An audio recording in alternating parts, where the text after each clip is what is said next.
Street Foot, premier sur le football africain. Nous allons parler de la CAN qui se déroule actuellement au Cameroun et ce fiasco algérien avec cette CAN complètement ratée. On les voyait aller loin. Beaucoup pensaient que l'Algérie allait remporter peut-être même leur deuxième CAN d'affilée après une Coupe arabe plutôt réussie. Qu'est-ce que vous en avez pensé? C'est dû à quoi, Raïd? Moi, de toute manière, comme je l'avais dit dans les précédentes émissions, je ne voyais pas du tout gagner l'Algérie cette compétition. Tout simplement parce que si on est des amateurs de football africain, qu'on suit toutes les CAN, les pays d'Afrique du Nord ont toujours énormément de mal même à s'imposer en Afrique. L'Algérie, on l'a pu le voir en 2017, c'était, il me semble, en Guinée équatoriale et Gabon, la CAN, ils sont passés à la trappe au premier tour. En 2013, idem, ils passent à la trappe au premier tour et finissent dernier de leur groupe. Donc pour moi, en fait, c'est pas surprenant de voir l'Algérie. Un peu surprenant de les voir éliminés dès le premier tour, mais d'avoir mis l'Algérie favori, non, pour moi c'était pas du tout une équipe qui faisait partie des favoris parce qu'ils ont jamais su. L'Algérie c'est pas une équipe qui durant les CAN dans des pays subsahariens ont des facilités. Aujourd'hui dans le Nord concrètement tu as l'Égypte, tu as la Tunisie qui peuvent se débrouiller, mais sinon. Je prends l'exemple parce que je prends l'exemple d'un match, c'était il me semble en 2016, c'était le premier tour des qualifs de Coupe du Monde, l'Algérie de Christian Gourcuff. Donc là à ce moment-là l'Algérie était le fameux 4-3-3 de exactement. Voyage en Centrafrique, on parle de détails, mais ce match-là, je crois que l'Algérie perd un moment 1 ou 2-0. Et tout à l'heure, Tarek parlait de défaillance physique, mais les Algériens, ils ont toujours eu ces défaillances physiques-là durant les matchs. Et ce match-là, tout à l'heure, quand Abdel il parlait de détails du match du Maroc face au Gabon, ce match-là, il me semble, le Centrafrique, ils étaient prêts à mettre un troisième. Au final, je ne sais pas comment ils font. L'Algérie s'impose au final 3-2 avec un énorme Simlani sur ce match-là. Mais l'Algérie a toujours eu du mal, en fait, en Afrique. Et il y a certains matchs, ils ont du mal justement à gérer ces défaillances-là. Et sur cette Coupe d'Afrique, on l'a vu face à la Guinée équatoriale, les 5 dernières minutes, pour moi c'était humiliant en fait de voir. C'était humiliant de voir les Guinéens s'amuser comme ça. On l'a vu face à la Côte d'Ivoire. Et sur cette CAN là, l'Algérie a pas su gérer en fait ces moments faibles en fait, tout simplement. À contrario de ce qu'on disait tout à l'heure, on a un schéma tactique qui est très clair de la part de Belmadi. Effectivement, c'est bien le 4-3-3 de Belmadi, le 4-4-2 de Gourcuff. Il y a eu des changements sur ce dernier match avec il a fait rentrer Zerouki à la place de Benrahma, voilà. Il y a eu le défenseur axial Badran qui a pris à la place aussi dans ce 11 titulaire, qui a fait un match catastrophique. Les Algériens, écoutez, on a entendu plusieurs choses, le terrain, les conditions climatiques. Là, en termes de entre guillemets ou circonstances atténuantes, ça dépend comment tu le prends, ou d'excuses, on a tout entendu, on a eu le droit à toutes les excuses du monde, toutes les circonstances atténuantes du monde. On a même vu Belmadi a dit que c'était pas des excuses. Ouais, Belmadi, moi je trouve qu'il sort un peu le parapluie parce que c'est un entraîneur, moi je l'ai toujours dit, de caractère. Mais justement, moi j'aurais aimé qu'ils viennent et qu'ils disent, sans rentrer dans les détails, parce que faire une analyse à chaud, souvent on dit des bêtises, mais dire par exemple qu'il veut laver son linge sale en famille, sachant que c'est un mec ou un entraîneur qui a lavé son linge sale en public avec les médias, exactement, avec Delors en public, il a même appelé RMC, je l'avais dit à une des premières émissions, où moi à titre personnel je l'ai trouvé agressif avec Jérôme Roten. Il a un côté un peu populiste, il faut le dire clair et net. Si tu veux, Belmadi, c'est le mec qui sait parler aux Algériens et qui sait comment leur parler et qui sait ce qu'ils veulent, ce qu'il faut dire pour entendre exactement. C'est un mec qui a un discours populiste et qui, en vrai, si tu remarques bien, Djamel Belmadi, quand il est arrivé en Algérie, il est arrivé avec le costume, tu sais, de l'entraîneur un peu pompier de service. Ça veut dire qu'il a récupéré l'Algérie qui venait d'avoir raté le mondial. Il est arrivé, il a remobilisé les troupes, à l'image en Ligue 1 d'un Camboiré ou d'un Dupraz. Mais derrière, tu vois qu'il n'a pas fait évoluer le groupe. Bon, au niveau du jeu, quand même, les Algériens, c'est une des plus belles... le jeu, il est lisible. Tout le monde sait comment joue l'Algérie. Tout le monde sait, mais ils ont quand même fait 35 matchs sans défaite. Mais 35 matchs, mais d'accord, ils ont fait 30... Mais justement, est-ce que... Contre qui ? Voilà, contre qui ça c'est bien parce que il contre qui il y a quand même eu la Colombie, il y a eu des nations... la Colombie à Lille, ils ont joué à Lille non devant toute l'Algérie, devant toute la communauté algérienne. Mais ça compte quand même, il faut les mettre les 35 matchs, même si tu joues le Malawi 35 fois, il faut les battre. On a bien vu la 35 Tunisie contre la Gambie perdre, on a vu le Maroc perdre contre des équipes qui étaient très mal classées. Je suis pas en train de te dire que c'est le dernier des ratés, Belmadi. Je suis juste en train de te dire que est-ce qu'on n'en a pas trop fait avec lui justement. Sûrement. Est-ce que c'est pas quelqu'un qui est limité tactiquement? Parce que quand tu vois trop fort, pas trop fait avec l'Algérie tout court voilà, en fait. Mais ça c'est une faillite collective parce que moi je l'avais dit lundi, j'avais expliqué que les médias ils en ont tellement fait des caisses et des caisses. Ils se sont vus peut-être un peu trop gros. Soit parce que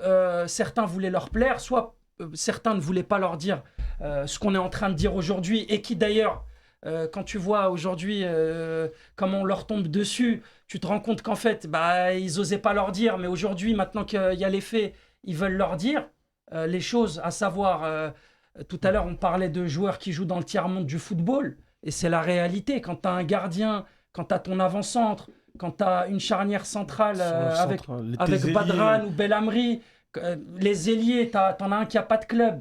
Bon, c'est vrai à un moment donné, il faut dire la vérité, quand tu zoomes sur l'équipe, c'est pas une équipe avec du lourd sur toutes les lignes. Mais celui qui n'a pas de club, c'est le meilleur. C'était le meilleur sur le Allemand, c'était le meilleur. Oui. Excusez-moi, on a beaucoup insisté sur la force offensive algérienne.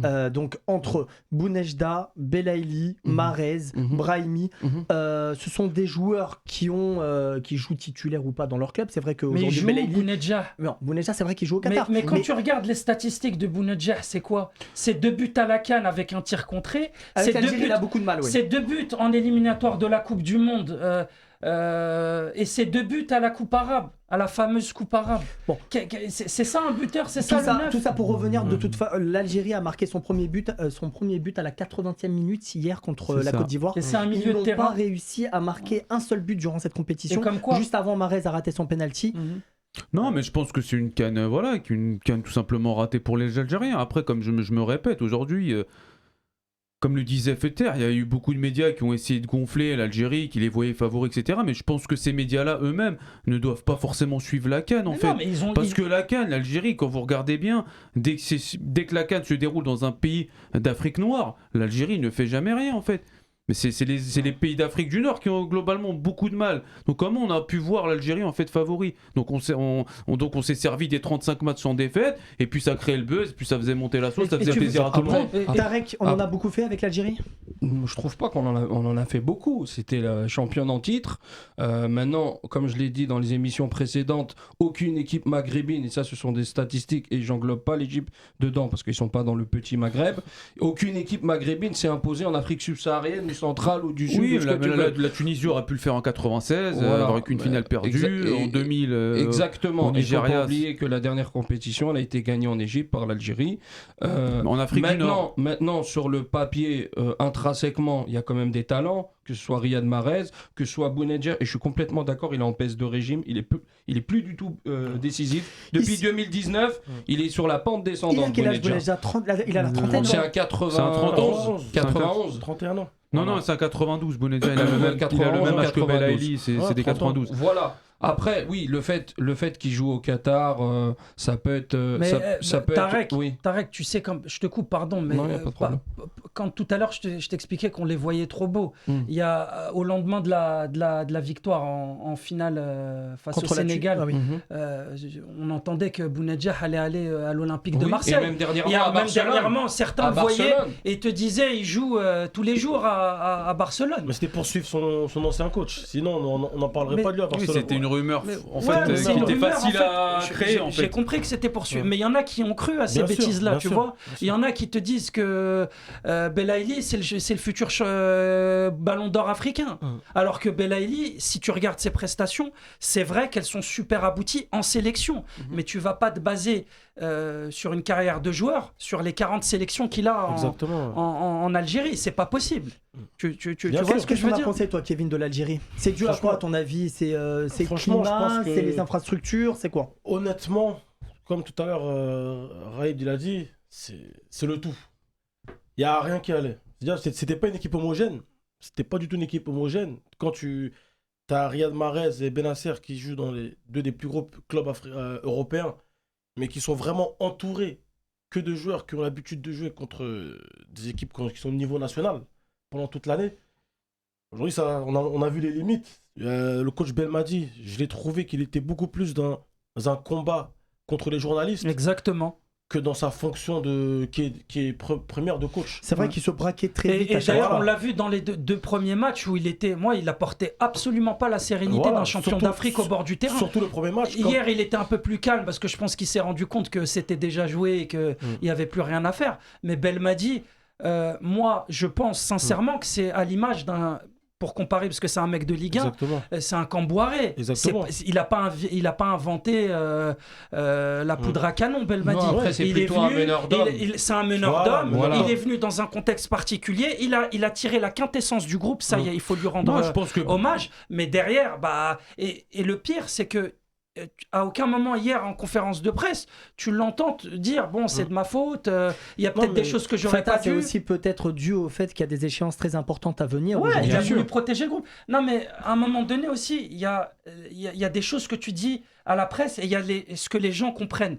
Par exemple l'histoire de Bounedjah quand il y avait la rumeur au Barça.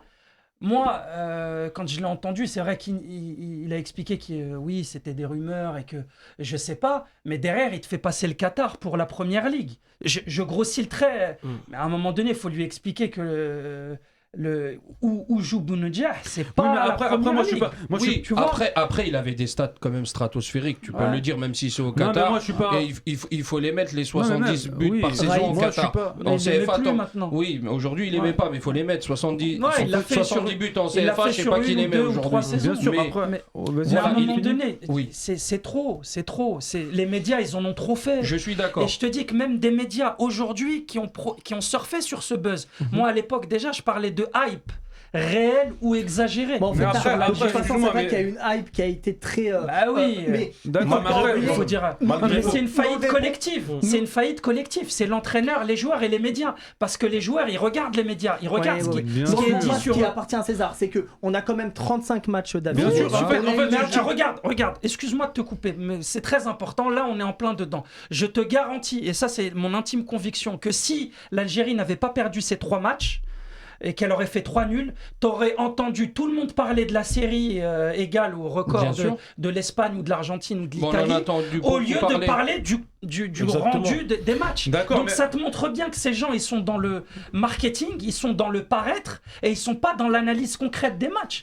Parce que ce qu'on a vu de l'Algérie à la CAN, on l'a vu face au Mali, on l'a vu face au Burkina, où les 20 dernières minutes, tout le monde a les jambes tremblotes. Le cas, moi, hier, quand il fait rentrer Bounedjah, je suis désolé, mais dans un match aussi important, sachant que Bounedjah n'a pas le charisme, n'a pas le mental qu'on peut avoir lors de ce match-là, j'aurais aimé qu'ils mettent un Slimani, même si Slimani c'est un bourrin. Slimani, il a pas fait grand-chose. Il a pas apporté plus que Bounedjah. Mais je suis d'accord. Plus intéressant que Bounedjah. Exactement. Et même dans la mentalité, il apporte beaucoup plus. L'autre, il était aux cacahuètes. Raïd. Malgré tout, malgré ce qui s'est passé, on peut pas tout remettre en cause. C'est-à-dire que c'est pas parce que l'Algérie ne passe pas au premier tour qu'on va commencer à dire ah oui mais l'autre il joue au Qatar, l'autre il joue en Tunisie. Non, ça veut rien dire. Pour moi, ça remettre en cause. J'ai pas attendu aujourd'hui pour le dire. Hein. Oui, mais en fait, ils ont gagné la Coupe d'Afrique, ils l'ont mérité. Mais même lui il le disait, même Belmadi il te disait avec le Qatar et l'Arabie Saoudite. L'Algérie, ils ont écrasé tout le monde. Il y a pas à dire. Ils ont écrasé, c'est un grand mot. Ils ont eu beaucoup de réussite. Du premier match au dernier match, leur match ils étaient aboutis. C'est-à-dire qu'aujourd'hui, c'est pas parce qu'ils sont éliminés qu'on va aller tout remettre en cause en disant ouais mais Bounedjah lui c'est un joueur du Qatar.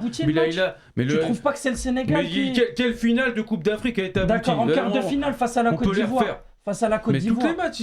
Non, mais face à la Côte d'Ivoire, face au Nigeria, c'est un exploit individuel. Sinon, le match, il est un peu serré. Pour revenir sur leur victoire, je pense que moi, je vous rejoins un peu tous les deux. C'était l'équipe qui était quand même la plus cohérente dans l'ensemble. Ouais, bien sûr. Mais la plus soudée. Le bloc équipe mais ils n'ont pas eu des grosses victoires non plus. Mais c'était quand même, en regardant la Coupe d'Afrique, dès les poules, on se disait l'Algérie, c'est un prétendant au titre. Tout à l'heure, tu disais que généralement, ceux qui sont bons en poule, ils ne gagnent pas. L'Algérie, ils ont été bons en poule, ils ont gagné. Et moi, je dirais généralement, quand tu gagnes un trophée au premier tour, d'une compétition juste après, bah tu ouais, tombes. mais pas dans une CAN à 24 où tu as les 4 meilleurs troisièmes qui peuvent arriver en 8e. Là, c'est pour ça qu'ils parlent de fiasco, parce que finir dernier d'une CAN à 24 avec un point, quand tu sais que ces gens... Quand t'en as certains qui disaient que l'Algérie allait gagner la Coupe du Monde et se voyaient gagner la Coupe du Monde... Ça, c'est le côté algérien, c'est vrai. Ça, c'est le côté fanatique, ça, c'est pour rigoler. Ça, c'est pour rigoler maintenant. Mais on sait très bien qu'on va jamais gagner la Coupe du Monde. Non, mais pour conclure, il y en a qui ont cru. Je pense que c'est pas parce qu'il y a eu échec qu'il faut tout remettre en cause, tout simplement. Non, mais il faut chercher maintenant, surtout pas maintenant avec. Maintenant, l'Algérie, on va se concentrer sur les barrages de Coupe du Monde. Ça va servir, c'est tout. Alors, est-ce que cette élimination, moi je vous pose la question, est-ce que cette élimination peut jouer sur le mental des joueurs à une échéance? Je pense pas, au contraire, je pense que cette élimination va motiver les Algériens pour la qualification. Je pense que si je veux juste rajouter quelque chose, je pense que ça va être quitte ou double. Cette élimination, soit ils prennent tout ce qui n'a pas été et ils travaillent dessus, ils corrigent, et là l'équipe qui va les affronter, elle va en payer les conséquences, ou soit ils se relèvent pas et ils s'enfoncent encore pour les éliminatoires de la Coupe du Monde. Et moi, ce qui m'inquiète vraiment, dans quelque chose qu'on parle pas, c'est l'après, la génération en fait, c'est l'après cette génération.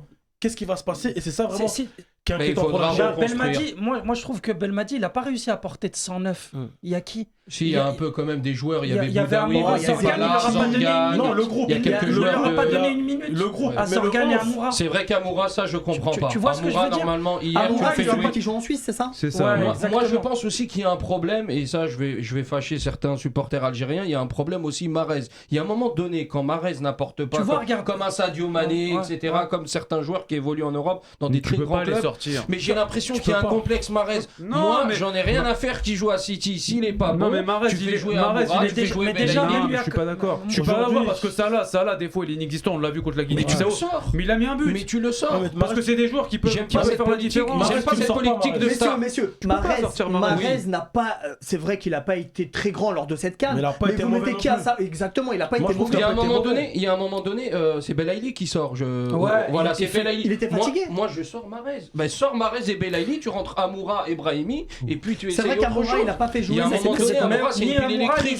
Il faut l'envoyer. Si tu remarques bien, je suis pas d'accord. Ils ont aucune expérience en Coupe d'Afrique. Mais alors, quand tu sais que tu vas perdre au moins le lancement. Mais on l'a vu avec Zorgan. Zorgan, pour moi, que je trouve c'est un très bon joueur. Son profil, il me plaît beaucoup. Mais on l'a vu hier contre la Côte d'Ivoire. Il a pas d'expérience. Il est venu à la fin. Il était à l'agonie. Tu parles de qui? Zerouki. De Zerouki, pardon. De Zerouki. J'ai dit Zorgan. De Zerouki.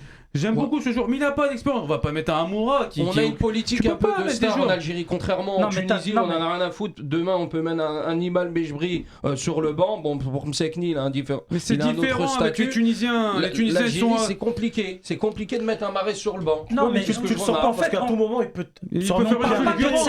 Sur une passe cachée, il peut te faire la différence. Exactement. Mais la CAN, elle a été gagnée en 2019. On est en 2022. Ces joueurs-là, les Amoura, les Zorgan, même s'ils viennent d'éclore, là. Mais d'accord, mais tu les fais jouer. Tu les fais jouer au moins le dernier match. Je pense qu'il y a un turnover qui n'a pas été fait. Mais il n'a pas été fait. Et ça, c'est la responsabilité de Belmadi. D'ailleurs, je vais rebondir sur ce que disait Kevin. Si tu regardes bien ce groupe-là, après la CAN 2019, il n'y en a aucun qui est parti dans un grand club. Non. Il n'y en a aucun qui a.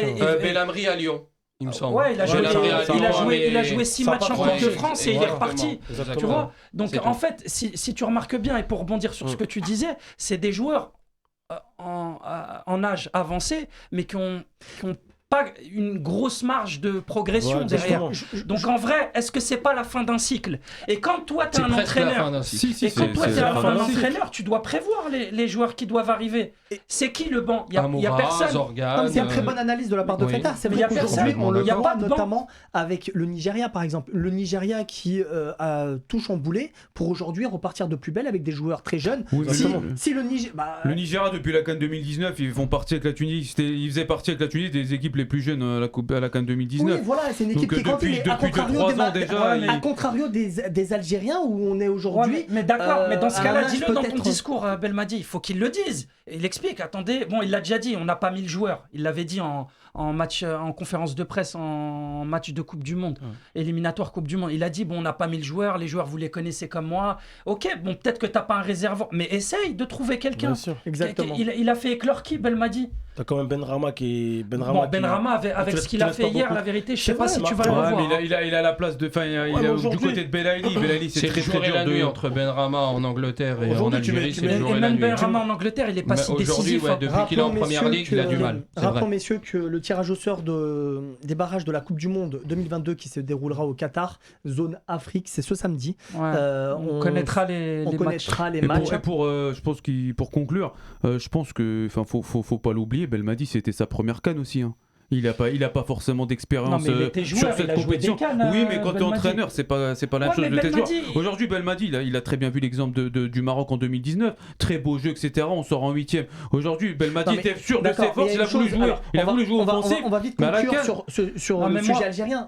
Enfin, ce qui est assez étonnant, c'est que l'Algérie a tout à fait les moyens d'envoyer des émissaires avant cette CAN. On peut aller se rendre compte de l'état de la pelouse, des infrastructures. Aujourd'hui, on peut pas se cacher derrière ça. Mais à Nice, elle a fait quoi hier, la Côte d'Ivoire? Elle en a mis 3. Elle en a même mis 4. Bon, avec un hors-jeu. Elle en a mis 3 valides. Donc c'est pas une histoire de terrain. C'est pas une histoire. Ils ont ramené un raqi. C'est la pire c'est honteux. C'est honteux de faire ça. Bonne chance aux Algériens et on va passer donc à l'organisation de la Coupe d'Afrique des Nations avec notre invité.